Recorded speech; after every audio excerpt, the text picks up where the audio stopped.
Inside New Orleans Sports with Eric Asher is underwritten by... At Villeries Florist, we deliver the magic of flowers 7 days a week to the North Shore and South Shore in the New Orleans area. Whether it's for birthday parties, baby celebrations, Villeries provides colorful floral displays for all. With a store full of fresh-cut flowers, exotic tropical flowers, orchids, roses, and even fruit baskets, our goal is to make your vision a reality. Villeries Florist, proudly serving Louisiana since 1969. Dave Miette Insurance Agency. Auto, home, flood, business, 504-556-0809. Dave Miette, INSagency.com. For over 48 years, Southern Tires and Auto Repair has provided services across the New Orleans metro area. Southern Tires offers a range of tires for all vehicles and ATVs. We also have a full suite of auto repair options, including brake repair, rim repair, custom exhaust, steering and suspension, tire siping, and so much more. Southern Tires and Auto Repair, 2550 Hickory Avenue in Metairie. CNC Drugs is a family-owned pharmacy that's been serving Southeast Louisiana for over 50 years. Whether you need help taking care of an elderly family member, a growing child, or even a pet, CNC provides patient-centered care for your entire family. CNC Drugs, large enough to serve you, small enough to know you. Locations in Mandeville and Araby.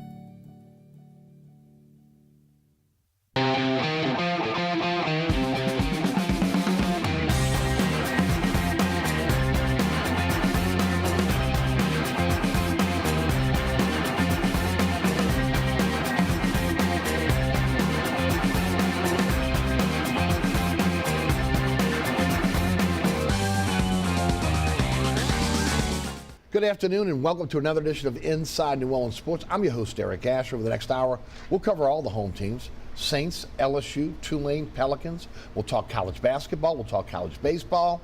And breaking it down for us, one of the best we have in the state. If you have not seen his show, you are missing out. He has taken the digital platform by storm. Jordy Culotta, the Jordy Culotta Show, and his platform. I got to throw his platform out there as well.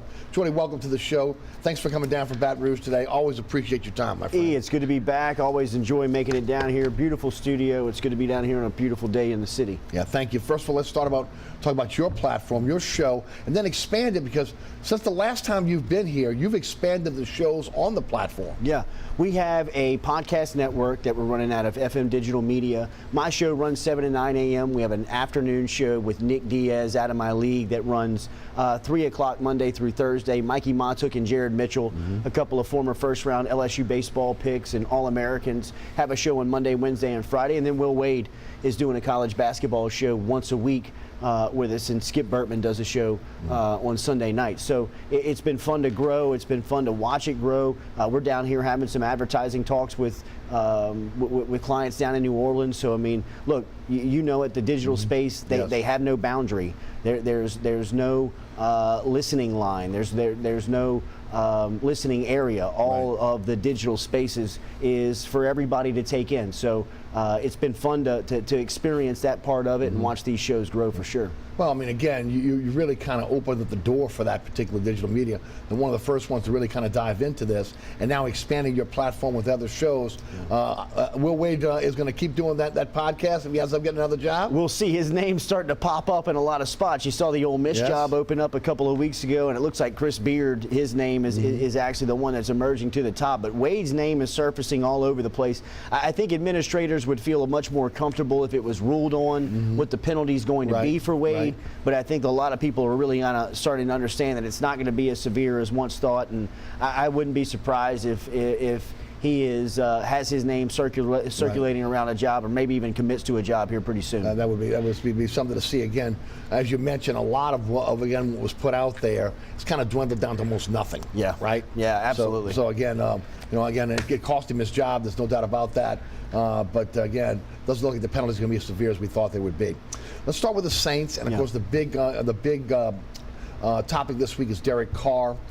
First of all, the contract is very, very cap friendly. But also, again, you could see those 2 days that they sat down with each other, that again, they were working out parameters of the contract. Signing bonus is $28.5 million. His base salary in 2023 is $1.5 million. That's fully guaranteed.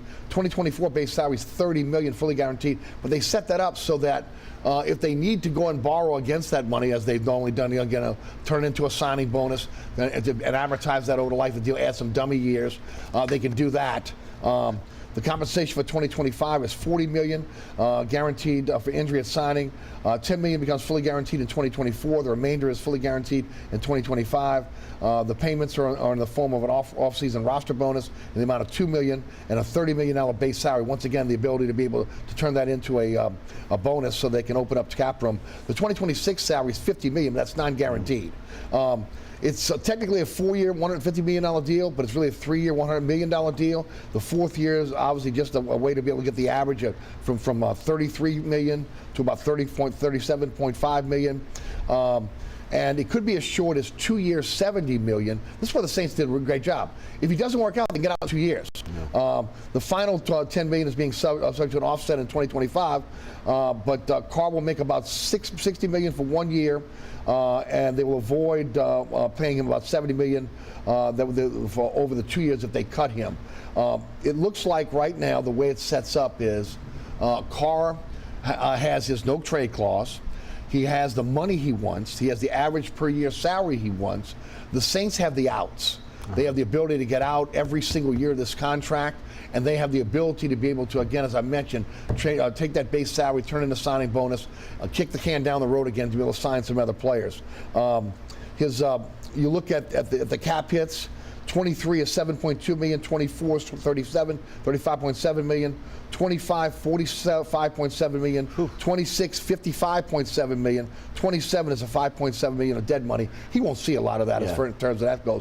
But the reason why I bring that up is Saints are in a position where they're hurting with the cap. They're going to continue that till we see the digital money come in, the gambling money come in, and even then, they may still continue to operate like this. They seem to operate like it's a credit card. And the way the contract is structured, and you don't see this a lot, it is the best for both parties.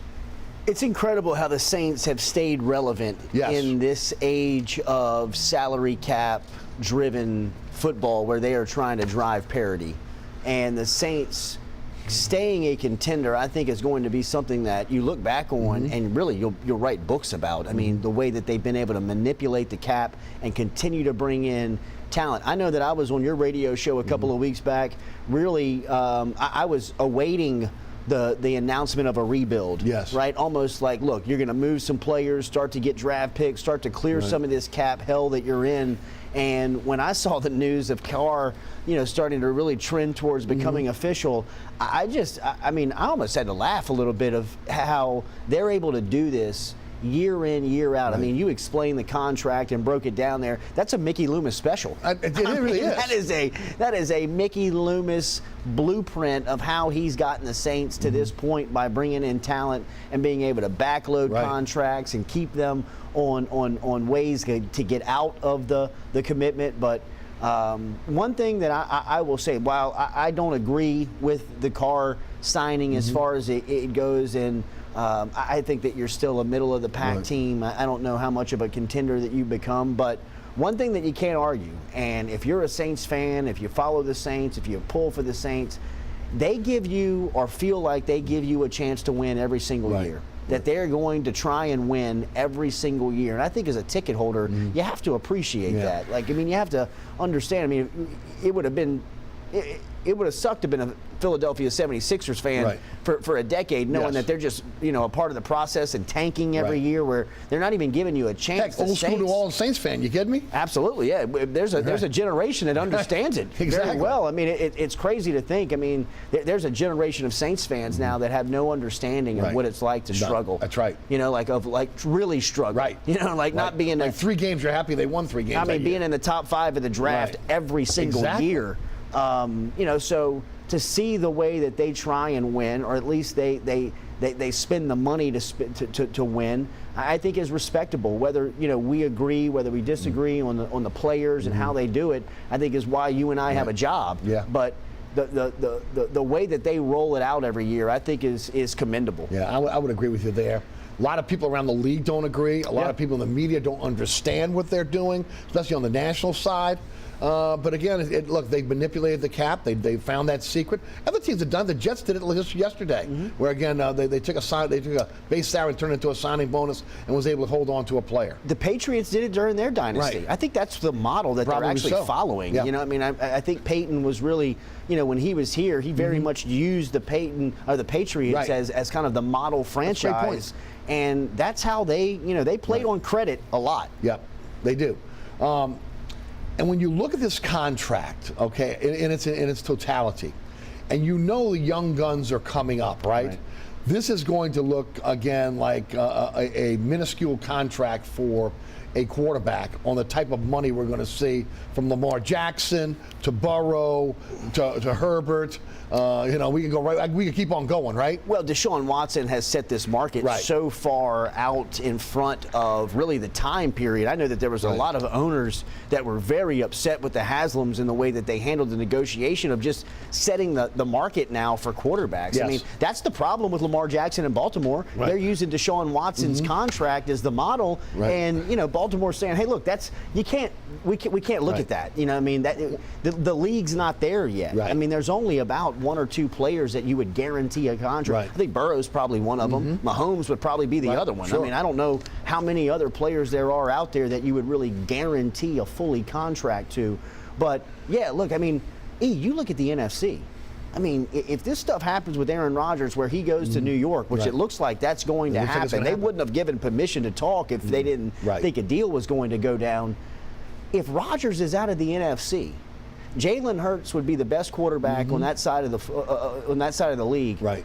Other than that, where is it?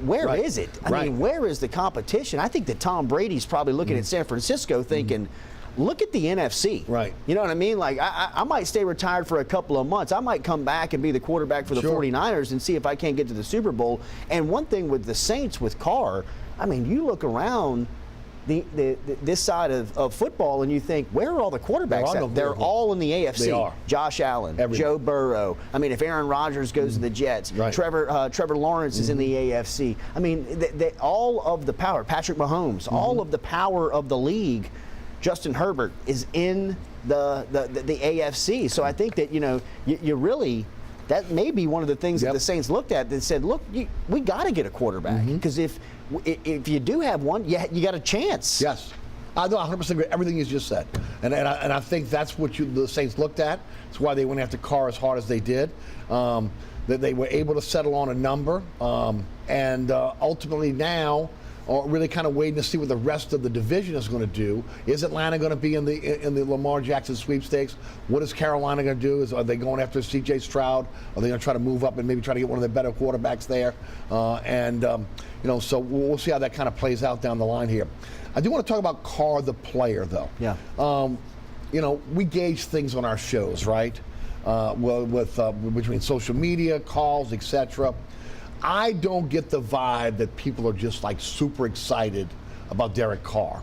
And again, I guess a lot of that could be the fact that he hasn't won it at the Oakland/Las Vegas with the Raiders. He is not a bad quarterback. He's not a great quarterback. Yeah. Is that a byproduct of the organization and who they surrounded him with, or is that just who Derek Carr is?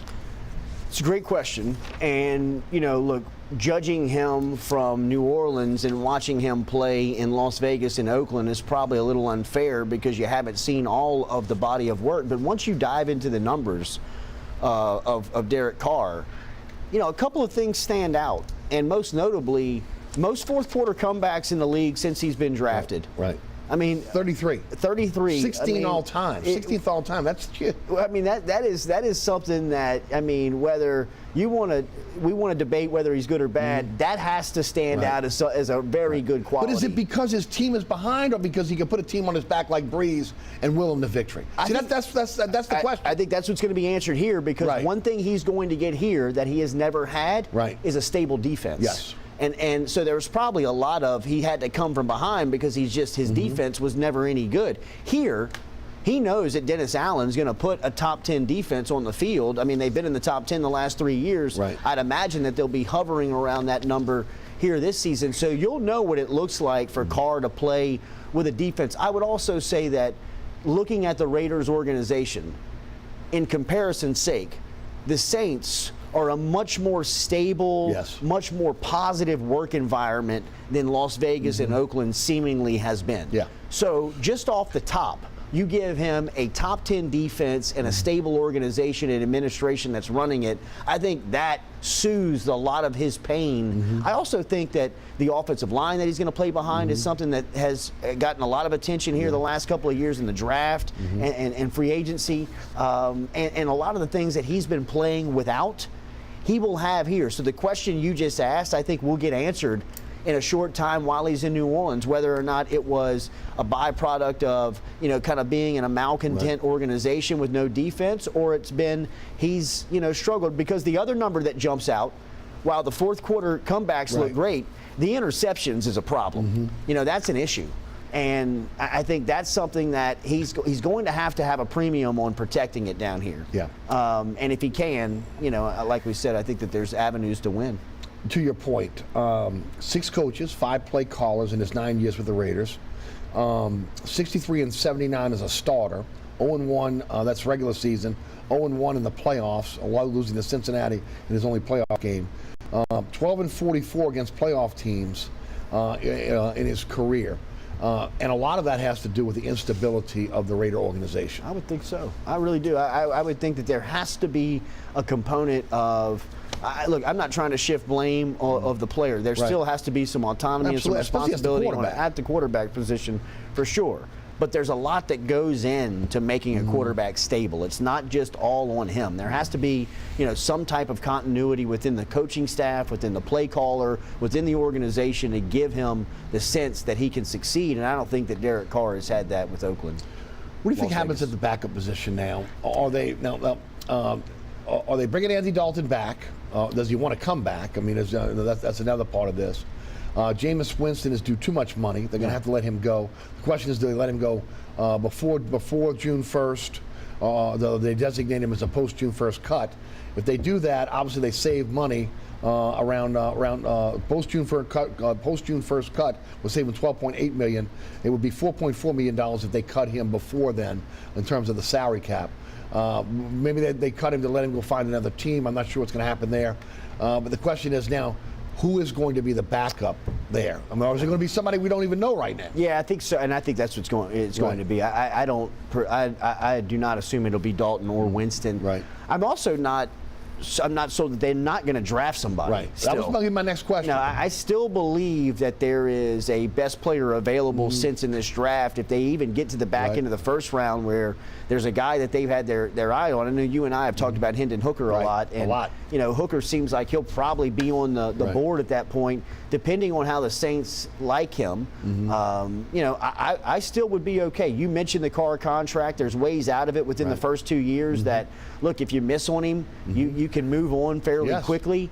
And you can also have a security blanket, a lot like Green Bay right now, where Green Bay's not stressing as much as everybody else in the quarterback market is, because they feel like they've got their guy in the building. They feel like Jordan Love is somebody that they can count on. So, 2 years down the line, if Carr does not work out, and you've got somebody that has been in the building and been rehabbing, in a guy like in Hooker's case, and been able to, get the development of the game. Right. Hey, man, that's not a bad strategy. And you could take your time with him as well. Absolutely, no pressure. And the only thing is, again, do you really want to go after him at 29? They have a pick at 40, have a pick at 71. Optimal would be that he falls into the third round and it's 71. I don't know if that's going to happen. Look, I think a lot of teams are going to be pretty savvy and say, once this guy gets healed, he's going to be a guy that. And I looked at one of the mocks on one of the draft nicks out there on NFL Network. They had him as the third best quarterback in the draft. When he was healthy this year, I mean, you turn on the film, it's tough to find a quarterback that was playing better than him, especially if the argument is Will Levis and Bryce Young. right? Like, I think for a time period this year, he was playing up to code with those guys. Right. I mean, it was, I know that I watched him play in Baton Rouge, and that Saturday afternoon in Tiger Stadium was as good as he played all season long, and he looked like a pro. Yes. He felt like a pro. It felt like he was a guy that was making a statement that he wanted to be a first-round I like pick. him. Me too. I really with do. you. And I think, I'm with you. again, if you got a chance to get this guy in the second or third round, I think you got to pull the trigger. Saints are not opposed to be able to try to move up to get a player if they need to, or get back into a round. But there are needs now. Yeah. Guard, defensive tackle, to me, are the biggest needs for this team. Andres Pete is probably going to be a post-June 1st cut. If he's not, I had Mike Trippin on the program yesterday, and one of the things he talked about is that maybe they may be renegotiating with him again to try to be able just to hold on to him and try to put some dummy years on that contract and work it out. We'll see again how that plays out. But the defensive tackle, they have no real defensive tackles on the team right now. They've got to get better on the offensive line, and then of course wide receiver, which I think again maybe a rookie or a veteran.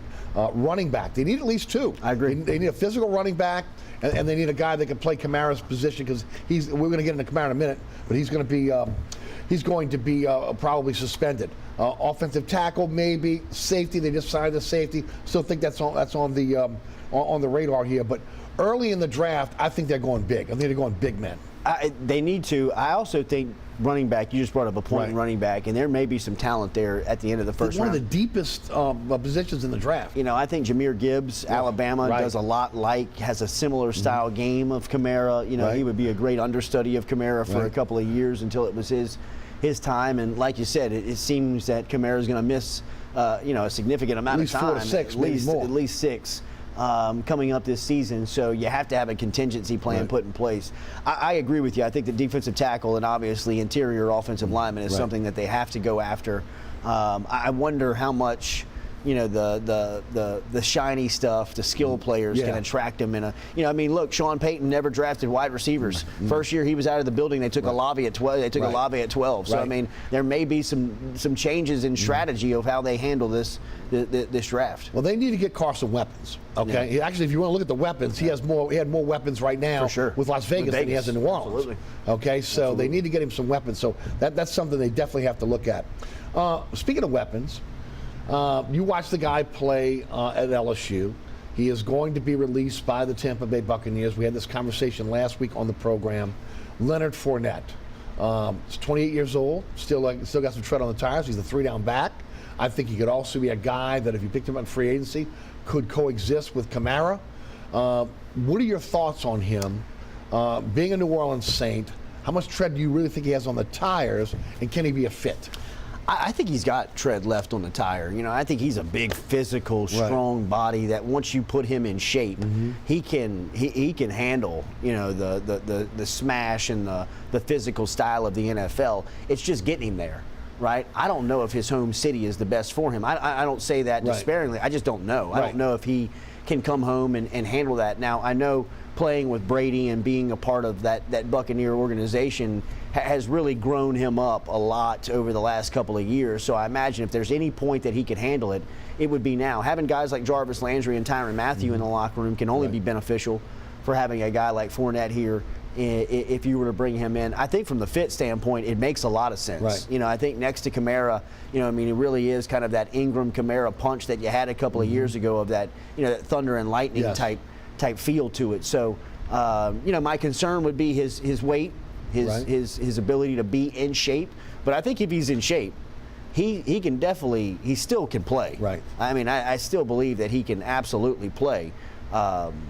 Whether or not New Orleans is the best fit from a city standpoint, I would wonder about. Well, that's people talk about why LSU players were never drafted by Peyton. Yeah. That's the reason why. There was no doubt he did not want the distractions of local players, whether it be kids from New Orleans or kids that came from LSU, having to deal with the hangers on and everything else that again you deal with when you stay home, when you're within the 80 miles of where you play college. absolutely. Look, that makes a lot of sense. You know, I mean, what's the first thing that happens to somebody that gets money? Your phone blows up. Right. You know what I mean? Everybody wants a piece of you, and if you're at home when that happens at 22, 23 years old, that's a lot of stuff that you have to deal with. It, you probably wouldn't have to deal with in a different market. So that's why I think he went Ohio State a lot. Yeah, that's why I really think he had some ties there as well with coaches there. I mean, I'll be honest with you, it would not shock me, him as the head coach of the Denver Broncos, that you see him drafting or bringing in a lot of LSU guys.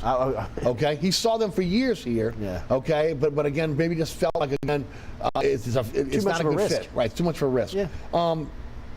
They made a lot of changes on the coaching staff as well. Joe Woods is the defensive coordinator now. Of course, we know that Allen is really the defensive coordinator. He's calling the plays. Todd Grantham, who you know a lot about, is the defensive line coach. Marcus Robinson, secondary coach. Clancy Barone is the tight end coach. Canterbury comes in as the offensive line coach. Talk about Grantham. He's been a controversial guy. Yeah. But again, a lot of people believe that you lost Orion Nielsen. He's a nice fit at defensive line. Yeah, I think Grantham's always kind of been an NFL mentality guy. I think that's what's maybe turned him off by a lot of people, is that he's been coaching kind of what's perceived as a kid's game in college, but he's had that NFL mindset and mentality of, look, he's just here to win. And Grantham is a guy that gets after you. He likes to he's got a lot of stunts. He's got a lot of blitz packages. Right. He likes to bring pressure. He's aggressive. I think he's more of an NFL style guy. I think he fits the NFL fold, the NFL mentality a little bit better than he does college football. So I love adding Grantham to the staff. I think an aggressive mind around a guy like Dennis Allen, who is in control but can field other thoughts and other suggestions from guys that have seen it in different ways, I think is a smart move by Dennis Allen. I love the fit of Grantham. Right. Just because we haven't had you on the show since the Peyton deal, what did you think about the deal, the compensation? Yeah, look, I thought that 2 number ones I thought was the deal. Right. And I thought that Sean Payton was worth that. Me too. And I think that you could have gotten that for Sean Payton. I do understand that Loomis and Payton are pretty tight, so by Payton taking that job, he was probably behind the scenes telling you how much he wanted it, and for them to get that deal done. Look, a first-round pick's a first-round pick. 29th. Right. You would have liked to have had another one somewhere. Somewhere within the top 20, preferably. But all in all, the one part that just kind of crawls at me is the fact that you gave up selections. Yeah. I think you all along you had the commodity. You had the golden goose. The deal. Right. You had the brick. You had the brick of gold that everybody wanted. So you didn't have to make it any sweeter. Right. I mean, like it was. They've made a lot more deals on airline drive than I have ever made in the NFL. Right. They understand it a lot better than I do. I just thought outside looking in, them giving up more than just Sean Payton. Yeah, giving up that 3rd round was pick a little confusing. Yeah. Now they say it was kind of a pick swap. Call it whatever you want. It's a sweetener. And they didn't have to do it. I agree with you 100%. We'll take a break here. Jordy Culotta, the Jordy Culotta Show, and of course, his great platform joins us on the program. We come back, we'll jump into Pels, jump into LSU Tulane football. We'll touch some college baseball. We'll touch on college basketball, which is winding down here in Louisiana, unfortunately, because it doesn't look like we have many teams in March Madness. All that coming up here on Inside New Orleans Sports. I'm your host, Eric Asher. Take a listen to our underwriters, and we'll be right back. Air Conditioning, Heating, and Refrigeration has been family owned and operated since 1989. Burkhardt has energy-efficient solutions and offers brands such as Mitsubishi ductless AC units and Amana, the only manufacturer with a lifetime unit replacement warranty. Burkhardt's offers maintenance bundle packages that include servicing your AC, generator, and tankless water heater. For more information on the services Burkhardt's provides, visit acpromise.com. Burkhart's Air Conditioning, Heating, and Refrigeration, providing comfort for life.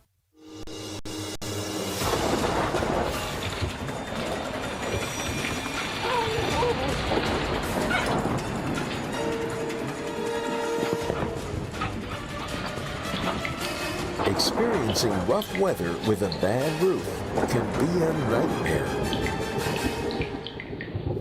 It doesn't have to be. Suburban Roofing, Because when it comes to roofing, there is a difference. Located at 3701 Iberville Street in Mid-City is Katie's Restaurant and Bar. Open 7 days a week, Katie's offers daily specials for lunch, dinner, and Sunday brunch. Serving New Orleans cuisine such as fried shrimp platters, grilled redfish, and a fully stocked bar. And don't forget about our expanded event seating and local entertainment. Featured on the Best of Food Network's diners, drive-ins, and dives, Katie's Restaurant and Bar. Welcome back to Inside New Orleans Sports. I'm your host, Eric Asher. Jordy Culotta, the Jordy Culotta Show, is our guest. All right, Jordy, let's talk some Pels. 32-34 now. They're in 10th place in the West. They win last night with, again, really a huge win against Dallas. Yeah. And we saw energy, we saw effort, we saw aggressiveness on defense. They still can't shoot threes. But this is the best game we've seen out of the Pels in a long time now. Brandon Ingram went out at the end of the second quarter with an ankle injury. C.J. McCollum took over at 32. He had 13 straight in the fourth quarter. He had 16 total in the fourth quarter. He put the team on his back. But injuries have been the issue. Injuries continue to be the issue for this team now with Ingram, his ankle hurt. Windhorst came out yesterday from ESPN, said Zion has a setback. It's been significant. He's not close to returning. Again, I think it's 17 games left in the season right now. You're in the middle of you're at the beginning of a 4-game homestand with 3 more left, all against Western Conference opponents. It's hard to know what you're going to get night to night with this team because you can't count on your stars. It's got to be so frustrating for Willie Green and the staff to show up to the arena every day, knowing that, how long ago does it feel like they were contending? It feels like a decade ago. Well, no, it doesn't. It was in 2022. I know. Again, when you look at it, December, January 2nd, Zion goes out, and here comes the tailspin. It was just a few months ago where you were talking about a top 8 seed. Come on, you were talking about it maybe being a top 4, top 3. And now, I saw reports last week if they were talking about whether Willie Green was going to come back to hold him. To hold his feet to the fire over this. It doesn't matter. You could have a combination of Pat Riley, Chuck Daly, and it doesn't matter. It doesn't matter who's coaching that team. If you show up every day and there's nobody in the uniform or you don't know who it's going to be, it's an unfair evaluation. And I think the Pelicans are caught in the wash here of the new age NBA. They've got 2 new age superstars that have grown up now where it's almost a celebration to sit out. It's almost a celebration not to play every night. We've looked at guys like Kawhi Leonard and around the league where they take off these nights of load management. I know my son and I have bought tickets twice to the Pelicans game to watch the Golden State Warriors play, and both times they showed up. No Steph, no Clay, no Draymond. There should be a rule in the NBA about this stuff, about just how many nights, how much time superstars miss. I saw the other night where Anthony Davis was missing. He had no pain. He was fully healthy, but he said he wanted to sit just as a precautionary reason. It's like, what are we doing? What's going on? I'm not here to say that Zion has not had a setback. I don't know if he has or he hasn't. But the fact that he has and he's missing this amount of time, at some point the NBA's got to look at the business and say, hold up, he's got a contract, and at what point is the contract standards just not being met just by a pure presence in being here? It is maddening to see the majority of the money be in 2 places in the locker room with Brandon Ingram and Zion Williamson, and those guys are they're legitimate, they're superstars, they're fantastic, but they're as undependable as professional sports offers. I can't think of 2 players that are more undependable for their franchise than Zion Williamson and Brandon Ingram have been. And look, I'm not here to talk about their injury. If they've been hurt, they've been hurt. But my goodness, it's a fair assessment. My goodness. You're paid to play. At some point, you got to play through it. At some point, you got to make up your mind of what's my purpose. What am I here for? I said on the radio show the other day, and I've kind of been harping on it. And this is one of the reasons why I really thought Griff needed to go out and add talent at the trading deadline. If you're looking at it realistically, and again, at this point, the tail of the tape is the tail of the tape. These guys, if you get them, they're going to miss 40 games a year, each one of them. You hope they don't miss them where both are missing at the same time. But you can't count on them. It is an 82-game season, so you're saying going into it, they're going to miss half the year. Okay, load management, hurt, whatever it's going to be, half the year. You have to be able to look at that and pivot. And you could have pivoted during the trading deadline and you didn't do it. You need another star. And you say, well, that's 4 stars. Well, you need another star if, again, your 2 main stars cannot be, again, counted on night in, night out. I agree. Because C.J. McCollum can't carry this team by himself. Well, now it's a part of who you are. Right. Right? I mean, it's a part of, if you're in the internal guts of the Pelicans, you have to say, look, the identity of the team is hurt. Like, that's who we are. Right. You know, I mean, in the league, that's how we're perceived. When we're healthy, everybody's scared of us. But nobody consistently stays scared of the Pelicans because nobody believes that they're going to finish the year. Right. And they shouldn't. You know, I mean, like, so, you know, I mean, it is a task for everybody in there, Trajan Langton, to Swin Cash, to Griff, to Miss Benson, to find a group. You know, I mean, all I heard about when Aaron Nelson came in was how many careers he had extended. Yes. How many times he had gotten guys Grant on the Hill, floor. I mean, all of these success stories that we had Bo Lowry on last week. He sat with us for 35 minutes for his last day on the job before he flew out to Denver.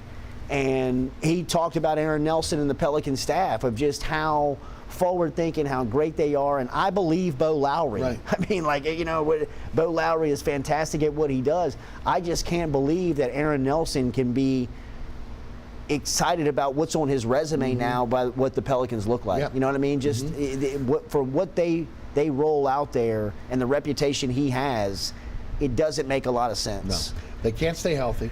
And they expected, and rightly so, based on what we saw at the end of last season with the young players and the beginning of this year. But when you look at Herb, Trey, Alvarado, Najee, and against the rookie Daniels, I think the pressure of playing more significant roles, film being the great equalizer, again, with teams, Brendan will break them down, what they do well, what they don't do well. I think it kind of exposed their games a bit, and I think that they've taken a step back where, again, this organization thought they would take a step forward, and maybe they would have if they're surrounded by Brandon Ingram and Zion Williamson. Well, they showed when they were that they did take that step forward. I mean, in the first 2 months of the season, it was arguable that they were the best team in the league. No doubt. Kept saying the deepest team in the NBA. I mean, they were the toughest matchup. No doubt. I mean, there was Boston and Milwaukee were looking down in New Orleans saying, hold up. I mean, we made some moves. I don't know if we made enough moves. You know, I mean, this team looks like a problem. But, you know, I mean, since, like you mentioned, I mean, since the beginning of January, it's just a totally different squad, man. I mean, it's just, it's not the same team. And you wonder why Griff did not make the move at the trading deadline to do more than a salary dump with Devontae Graham and bringing in Josh Richardson, who was really just a 3-month rental, right? Yeah. Because they're not going to bring him back. I'm not saying he's not a good player. He's a nice player. I like his fit here. But you needed an outside shooter, and you needed a rim protector, and you didn't get it. And maybe almost holding out and saying, you know what, we got a lottery pick again. You know, there was a lot of talk early that you got the pick swap with the Lakers. Yeah. That the Lakers would be out, the Pelicans would be in, and then you get another lottery pick. Well, it looks like, man, both those teams might be out, depending on how things go over the next month, or both those teams may be in, and there'd be no reason to use a pick swap this year. But you might be in the lottery once again if you don't make it. So we'll see again how that ultimately plays out. But I mean, maybe that was Griff's thinking? I'm going to get another player. I'm going to get another star, but it's going to be through the draft. Yeah, probably so. You know, I think that they've hit so well on the draft the last couple of years that they're probably very confident if they can get those picks. And then you got to think about their spending power. Right. You know, I mean, they've used up a lot of juice over the last couple of summers. That's why they did the salary dump with Devontae Graham. Right. They didn't want to be in the luxury tax next year. Right. Okay. And so there was all about that, and pretty much all about why they didn't go out and get another star.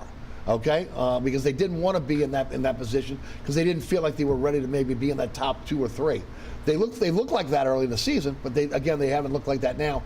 And maybe this is just a sophomore slump for these young guys. Yeah. And next year we'll see those guys with more confidence and more consistency. But it has hurt this team down the stretch here. And my final question for you is, with 17 games left, most of those games against the West, only 2 games against the East, does this team make the play-in game? I don't think they do. I really don't. I think that they're sliding so much, and you can feel the confidence being I mean, the celebration after that win last night was as if they had won a Game 5, Game 7. I mean, it was just, you can feel it. You know, I mean, they're reeling, and I don't know how much juice they have left in the tank to be able to close this thing out, especially without their player. I mean, if Ingram's out, right now, look, you know they're cautious, right? So you got to believe. I don't think he comes back for the homestand. I agree. Okay, I agree. So I mean that's hurting you right there. Now look, 2 more weeks before Zion gets reevaluated. Yeah. You know, I mean, again, 2 more weeks. I did the math yesterday. You're talking about March, and you only got like 7 games left. Yeah. So we'll see how it plays out. Let's talk LSU football. They started spring practice this morning.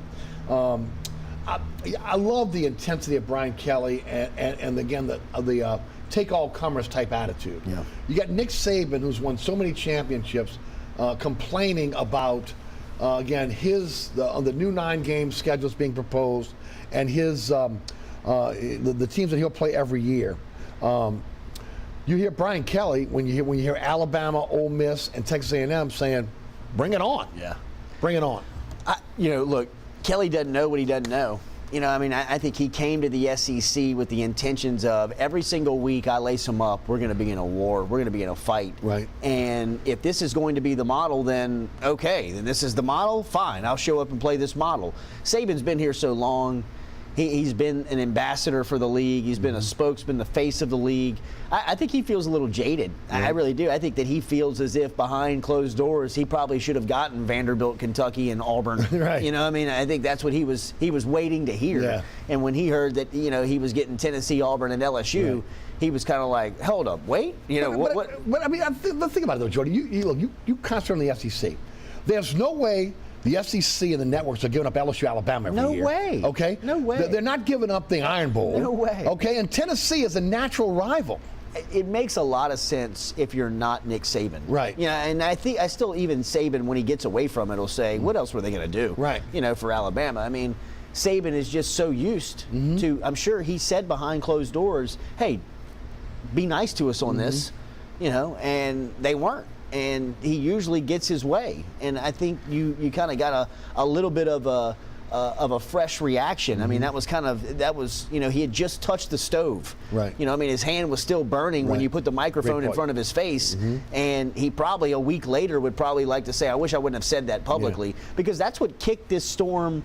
Yeah, that was the anthill. Yeah. I mean, once he said that, that's when Ross Dellinger jumped on a plane, flew down to Birmingham, and was like, hang on, are y'all changing the schedule? Right. You know, I mean, that was really kind of what tipped it off. So I just think you caught him in a moment, you know, and I think that Kelly probably looked at Saban in that moment and said, if I'm ever asked about it, I'm going to be the opposite. Right. You know, I'm going to say, hey, look, that's why we're here. You know, that's why I came to the SEC to play those games every week. So.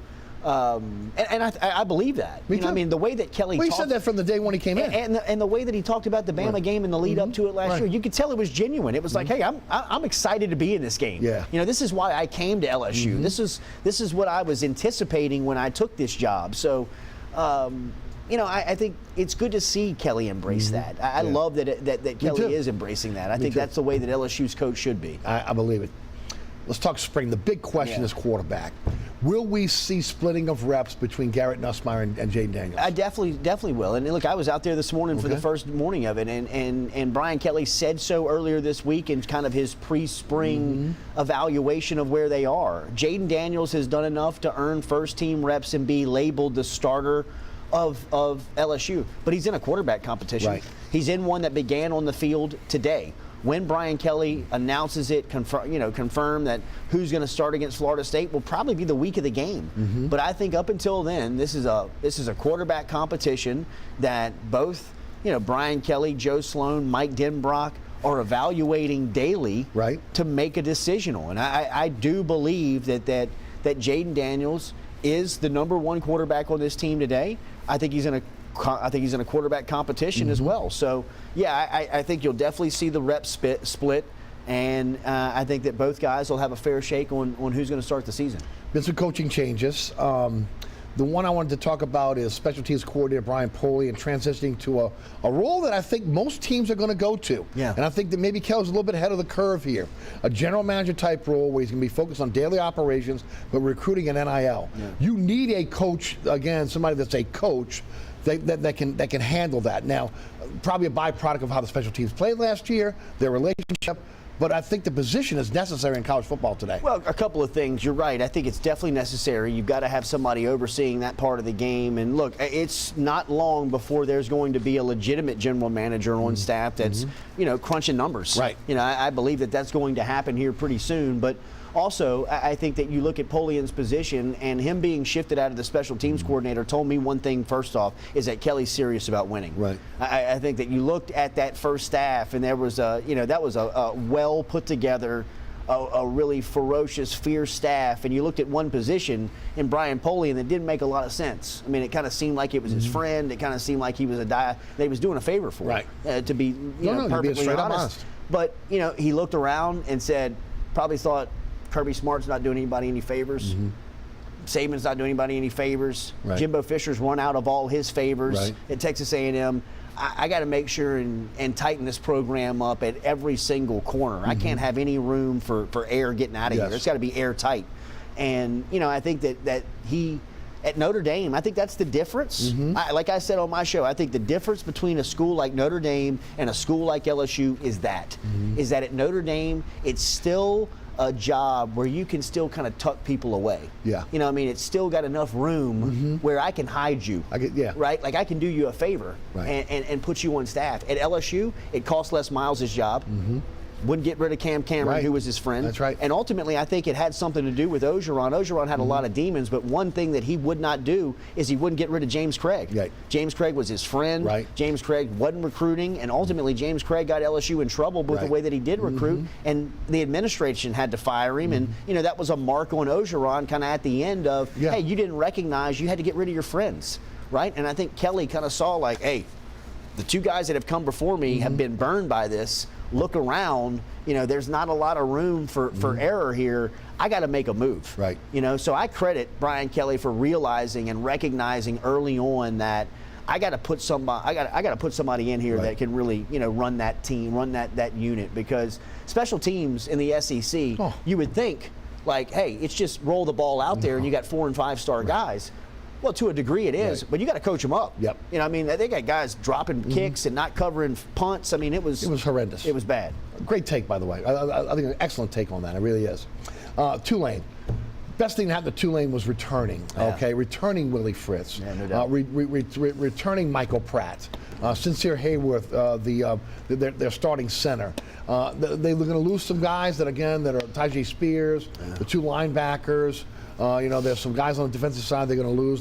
But again, they've done the one thing he's done is a nice job now recruiting Louisiana, but also utilizing that transfer portal to bring ex-Louisiana New Orleans kids back to play at Tulane. He had 10 guys last year that contributed. It looks like he's going to have 8 to 10 again this year that are going to contribute. Pratt coming back is a huge story. Yes. Everybody was probably knocking on his door. And Florida really wanted him. No doubt about it. I think there were other schools probably in Florida that were knocking on his door as well. And to get him back, I think was a huge win for Fritz and the crew. But now he's got a brand, man. I mean, not to say that Tulane football has not been a brand, but it's one that now travels. I mean, you take that thing outside of New Orleans and it's getting some recognition. I think that USC game obviously was enormous for being able to show it off. And, obviously Pratt coming back and Willie Fritz coming back, not taking the Georgia Tech job. I think it was a big storyline. And look, I think that, Tulane's sitting in a position right now where, I mean, they're set up for the next couple of years to make a run. Especially with the way the conference is right now. Absolutely. I'd love to see the LSU-Tulane game return. Me too. I mean, at a time like this, where they're both relevant, they're both getting Louisiana kids, they're both. I mean, that's when it was at its best. Right. I mean, when it was fantastic. So. It's just kind of a personal feeling, but I'm right there with you. But I think that Tulane football is here. Yeah. I don't think that was a fluke. Yeah. I don't think they're going anywhere. No. I think that they're here to stay. Yeah, I do too. And they got this Fear the Wave a collective, which again is helping with the NIL. The NIL money kept Pratt here. Yeah. Okay. Obviously, again, they put money to be able to keep Willie Fritz here. They're going to upgrade the facilities, which they need to do with an indoor facility and, of course, a player's lounge type situation, as we see at LSU. It's tough to compete, but you've got to be able to compete with the NIL, and they're making those steps now, and the Cotton Bowl win went a long way in doing that. Want to touch on basketball quickly, if I can. Loyola men, Loyola women, and Xavier all out of the NAIA tournament. They've all lost in their first round games. Actually, Xavier lost in their second round to the number 1 seed, Idaho. UNO lost to Northwestern State a couple nights ago. They're out of the Southland tournament. The Tulane women again are out of the AAC tournament. The SLU women are in the finals of the Southland tournament against Lamar.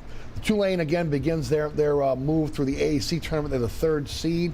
Ron Hunter just coming off his 500th win as a head coach. Total wins, not at Tulane.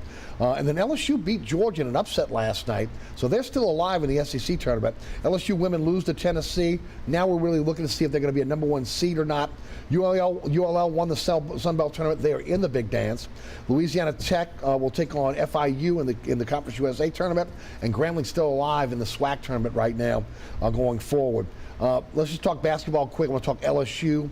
Women's, are they a number 1 seed? I do not think they will be a number 1 seed for whatever reason. They're being penalized for their loss in the SEC tournament. I think they'll be a 2 seed, and I think obviously they'll host the first 2 rounds in Baton Rouge, which will be cool. But I think that they'll be not on the top line, but they'll be a 2 seed. Is this a total makeover for McMahon when they finish the season here? Incredible. He's got to get SEC type players, right? Yeah. It comes down to the players. Last night he played a freshman in Sean Phillips who had a double-double for him, 13 and 10. And I really would have liked to have seen him a little bit more this year because at some point you got to shift towards the future. And Tyrell Ward and Jalen Reed and Sean Phillips are 3 freshmen that he's got to keep.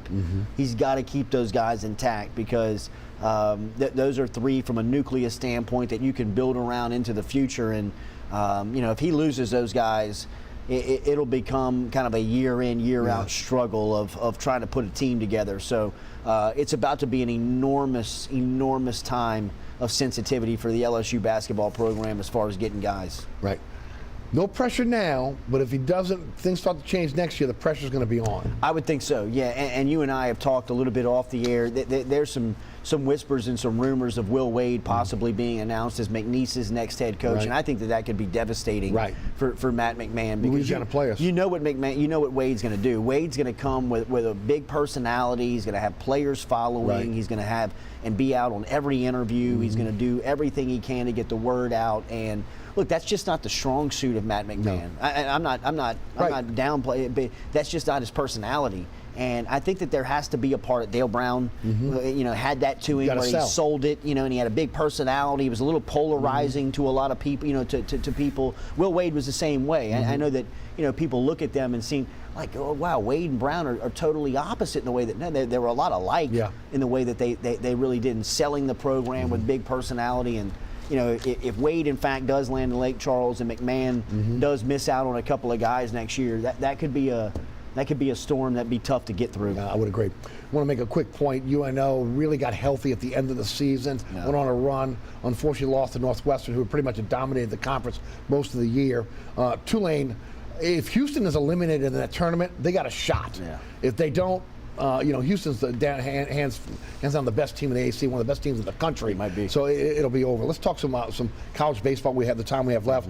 Tulane 3-12. They're in last place in the American Athletic Conference, and the natives are restless. Okay, Jay Yeoman is in his first year, and a lot was more as expected. Maybe they turn it around, maybe they don't. UNO's 8-5 right now. They're 6th in the Southland. SLU is in second place. They're 10-4 in the Southland, and Nichols 9-6. They're in 4th place in the Southland. But I want to go to LSU right now because this looks like gorilla ball plus, again, shutdown pitching. Just an incredible job that Jay Johnson did in the offseason, reworking this roster. 13-1, and they're doing everything well. I mean, what are they not doing well? 1986 to 2009, probably the golden age of LSU baseball. I think the golden age of the golden age is probably the mid 90s, 95 to 99, with 96, 97 being that back-to-back national championship, and then 98 with Cressy and that crew going to Omaha and hitting all those home runs. They feel like that team. They feel like that type of squad where they beat you when they got off the bus. a lot of people would fold when they would see these guys walking to the ballpark and they look like tight ends. They look like defensive ends. They had facial hair. Their shirts were untucked. They looked a little, they looked a little like guys you didn't want to mess with. Right. And LSU's got that feel here. They've only played 12 games. It's a long season. Absolutely. And haven't been in the SEC yet. And look, that doesn't start until next weekend. But all the tests that have been presented to them, they have passed seemingly. They didn't beat Iowa in Round Rock, but they have navigated they came back through and beat Texas, which was a fantastic baseball game. It really kind of showed you that they can win in different types of ways. And the thing that I love about them is that it seems like every game, every night, there's a new name that pops up. You know what I mean? Like there's Paxton Kling now is a guy that has hit 2 home runs his last 2 games. Christian Little started for him last night on the mound. I mean, Tommy Tanks is starting to catch his feet. I mean, you got guys that are just night in, night out. I mean, they had a guy named Nathan Ackerman come in from a pitching standpoint, middle relief, that helped him out a couple of weeks ago. I mean, just there are guys on guys here that are coming out that look like big leaguers and high round draft picks. And Jay Johnson said what he was going to do when he got the job. And one thing he said he was going to recruit. And he's done it. His team this year, I mean, in a program that has rolled out a lot of great teams, his team looks as good as any. It's a total makeover. Yeah. It's a total makeover. And now that you've got a Friday night starter that can shut you down, that's big. He is he's phenomenal. And Paul Skeens, he's a guy that last week struck out 13, SEC Pitcher of the Week, 2 out of the first 3 weeks of the season. He is a bona fide ace. I think Jay Johnson calls him the best pitcher in college baseball. They're not hiding from it. I mean, he's a mow you down, intimidate you type dude. And they say if they needed to, they could bat him third on this team. In this roster. In this team. Come on. So I mean, they're not going to do it just because they can't lose him on the mound. Right. But I mean, just give you an idea of how good this guy. Gavin Guidry's another one that came in, a true freshman from Barb. He signed as a second baseman. They put him in last week to close the game. He was throwing curveballs that were falling off the table. I mean, they just got. They're so talented. Yes. They're just so talented, man. I mean, if they can stay healthy, and they can. But they have depth. They do. But I mean, baseball has only got 35 guys in college baseball, so I mean, you can't start digging too deep into it. But they do have depth, and they are they're fun to watch. Yeah, they are. And again, it feels like the days of old when it comes to LSU baseball, Skip Bertman style. It does, no doubt. All right, I've got about a minute and a half left. I want to give you an opportunity one more time. Tell the folks about your great show, the platform, everything that's going on with you. Yep, we're on YouTube, and we're there daily, Monday through Friday, 7 to 9 a.m. It's easy to find us. The easiest way to find us is search us on social media at Culotta Show. And we're on Instagram, we're on Facebook, we're on TikTok, we're on Twitter, we're on all of the social media platforms. But we've got other shows as well. If you're really interested in baseball, I suggest Mikey Matuk and Jared Mitchell from Mic'd Up. Monday, Wednesday, and Friday. They talk to Jay Johnson every Monday night and go back and forth with the coach. So really good insight there. And now that March is upon us in college basketball, make sure and check out the Will Wade Show, the Will Wade podcast, which we feature weekly over at FM Digital Media. So a lot of exciting stuff. We're all on digital, and like I said, the easiest place to find us is on social media. And if folks need any help with digital, how can they get in touch with you? Jordy, Jordy, at JordyCulottaShow.com, Jordy at JordyCulottaShow.com if you want to email me, and love to hear from you. Yeah, I'm telling you right now, he has taken this new medium by storm, and if you're interested in digital media, I would definitely get in touch with Jordy Culotta. All right, Jordy, thanks for joining us today. Great job. Thank you, man. All right, thanks so much for tuning in. Plenty of ways to be able to catch our program. Now there's a QR code on your screen that will take you to my website, ericasher.com, or the WLAE-TV YouTube page.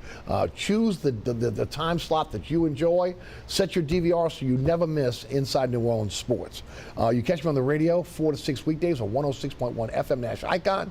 You can listen live at ericasher.com, also the Nash Icon website, as well as the iHeartRadio app, TuneIn Radio app, our digital platforms. Our podcast is on the Anchor and Spotify app. Those have kind of combined now. All you got to do is search Inside New Orleans with Eric Asher, and you'll be able to find that fairly easily as well. I want to thank our underwriters who make this show possible. Please support our underwriters. Also, the great job that is done each and every week by the staff here at WLAE-TV. Got to give them a shout out. Ron Yeager, Jim Dotson, Logan Raffia, Alex Chacon, Tommy O'Connor, and of course our director William Hill. For Jordy Culotta, I'm Eric Asher. Thanks so much for tuning in. Well, next week, we'll have another edition of Inside New Orleans Sports for you. And Mike DeTillier will be our guest, so stick around for that. We'll see you next week. Thanks for watching.